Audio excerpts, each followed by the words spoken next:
actually throughout Christian history, like from the very beginning, learning to answer certain questions about what you believe, about the faith. Like, what does it mean that Jesus died? What does it mean that he rose again?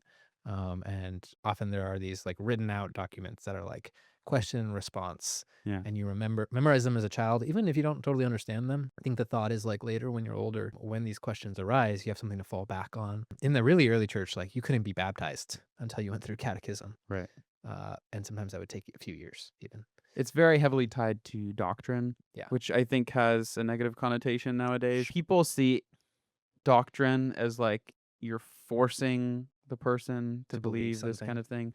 But really, it's just the way I see it, and this is the way I understand it, is that the doctrine of the church is more a collection of what the church has gone through over time since the apostles and Jesus. Like, what can we agree on? And then as the church split, obviously that doctrine is different. So, like the Orthodox Church has a different catechism than Yeah. the Catholic Church has a different catechism than Anglican, whatever. Yeah.